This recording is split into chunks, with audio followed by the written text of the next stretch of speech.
혈당지수 60 이하의 음식을 섭취하면 체지방 축적을 막아 체중을 효과적으로 조절할 수 있다.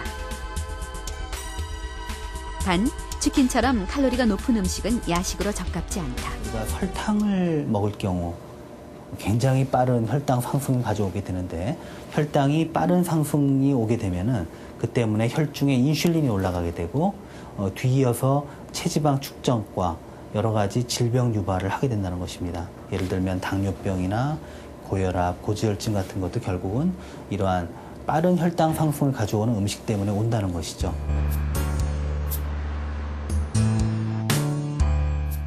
야식을 끊는 2주간의 실험이 시작됐다. 지방간과 고지혈증 판정을 받은 최병수 씨. 직장 때문에 서울에 와 있는 그를 위해 여동생이 적극적으로 돕고 있다. 먼저 밥을 백미에서 잡곡으로 바꾸었다. 현미, 보리, 수수 등 종류별로 갖추어 놓고 식사 때마다 섞어 먹고 있다. 예전에는 이렇게 종류가 안 많았는데 그냥 뭐 먹을 때도 있고 그냥 흰밥 먹을 때도 있고 그랬는데 이제 오빠가 또 섞어 먹는 거를 좀 원하더라고요. 공복감은 야식을 먹는 주된 이유다. 그래서 저녁 식사 시간을 밤 9시로 1시간 정도 늦추었다. 야식을 참을 수 없을 때는 오이, 토마토처럼 GI 지수가 낮은 야채를 주로 먹고 있다. 하지만 단 것을 먹던 습관 때문에 입맛에 맞지 않아 아직도 적응 중이다. 이런 거를 많이 사서 먹고 했었어요. 60 이하로 돼야 되는데 65 이상 넘어서니까. 라면을 먹지 않으면 잠이 오지 않는다던 최병수 씨. 여전히 라면은 가장 참기 힘든 유혹이다. 포장용으로 해서 실험 이후부터는 한 번도 안 먹었습니다. 참기 쉽진 않았을 텐데. 무척 어렵죠. 일단 뭐 식욕이 당기는데 그거를 절제를 하려고 하니까 참 힘듭니다. 야식을 끊은 지 12일째. 백기현 씨는 술을 끊었고 야식을 단 한 번도 먹지 않았다고 한다. 누구보다 건강에 자신이 있었기에 고지혈증, 지방간 판정은 그만큼 더 충격적이었던 것이다. 내가 뭘 먹어도 술을 먹어도 속도 안 아프고 피곤한 걸 몰라. 그러니까 뭐냐면 피곤하지도 않고 아무 몸에 이상이 없으니까 아예 그런데 신경을 안 쓴 거지. 뭐 신경 쓰기 뭐 있어. 안 아픈데. 근데 자꾸 안 아픈데 빼라그니까 나도 신경질 나지. 더 신경질 나지. 의사가 한 말이 다 내가 한 말이에요. 그동안에 한 말. 생활 속에 한 말. 근데 내가 한 말을 할 때는 마누라 잔소리를 알아듣고 의사가 오니까 그 말을 대번에 와닿아가지고 아 이거 죽는 거 아닌가 싶어갖고 겁나가지고 그날 하루 종일 기분 다운돼갖고 우리 언니들이 눈치 보고 사장님 막 화났다고 눈치 보고 있더라니까요. 그래서 아이 걱정하지 말으라고 내가 달랬다니까요. 새끼 식사 후에 야식을 전혀 먹지 않았다는 최병수 씨. 불과 10여일 만에 몸무게는 3kg 이상 줄어들었다. 단추가 잠기지 않던 바지도 여유가 생겼다. 2주일간 야식을 끊었던 세 사람의 몸에는 어떤 변화가 있었을까? 최병수 씨의 경우 혈당이 110에서 77로 낮아져 정상으로 회복됐다. 콜레스테롤, 지방간 수치 역시 현저히 낮아졌다.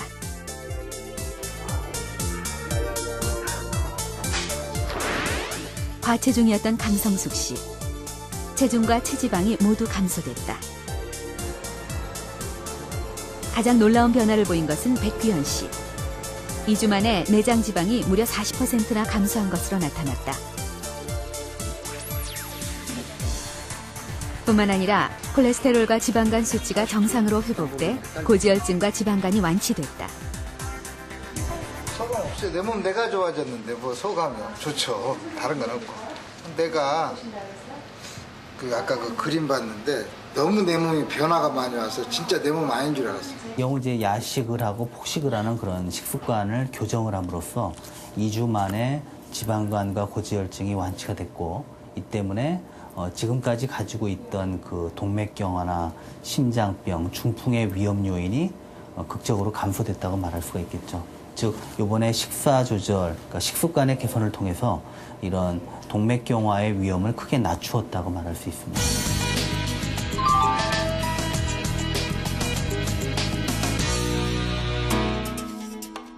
야식을 끊는 첫 단계는 아침을 먹는 것이다. 아침을 거르면 비만 위험이 3배 이상 증가한다.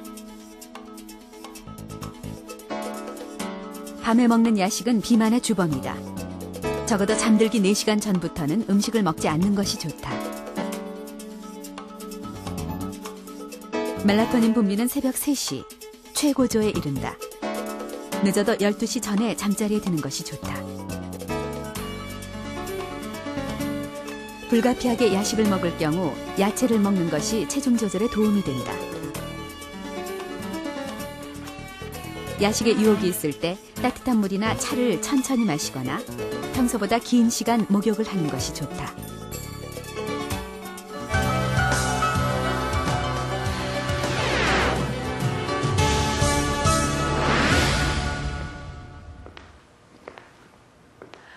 명의클리닉 노성훈 교수의 위암 이야기 2번째 시간입니다.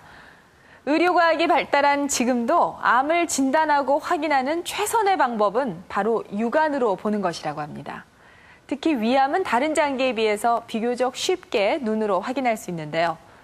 숨어있는 위암을 찾을 수 있는 방법은 어떤 것들이 있는지 오늘은 위암을 진단하는 방법에 대해서 들어봅니다.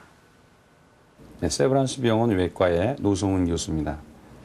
속쓰림 증상이 있다거나 혹은 공복 시에 통증이 있으시다거나 혹은 소화장애가 있다고 해서 이것이 반드시 위암이라고 단정할 수는 없습니다. 그러한 증상이 있을 때 가장 중요한 것은 위암인지 아닌지 진단하는 것이 가장 중요합니다. 그래서 오늘은 위암의 진단 방법에는 어떠한 방법이 있고 각각의 진단 방법은 어떻게 쓰여지는지에 대해서 알아보고자 합니다.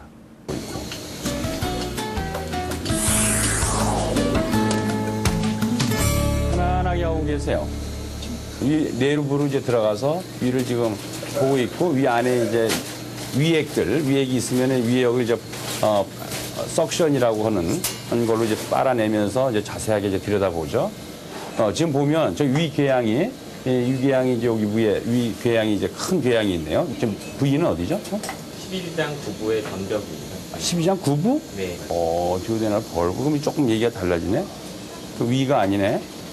이제 위에 있는 병변으로 생각했는데 위를 지나서 12장에 있는 병변이고 더 내려가서 12장은 지금 깨끗한데 12장이 우리가 구부라고 그러는 그러니까 first portion, second portion.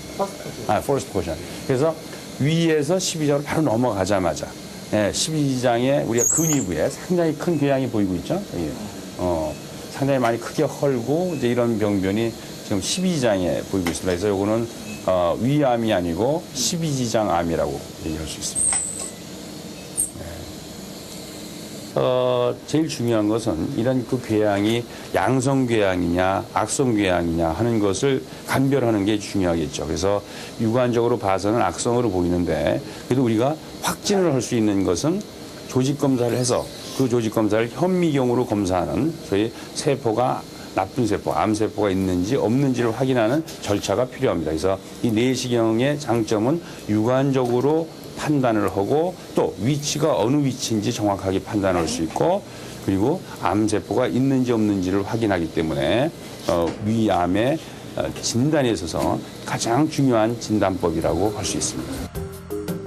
할아버님, 큰아버님이 위암으로 돌아가시고 아버님도 위궤양 때문에 주기적으로 약을 드십니다.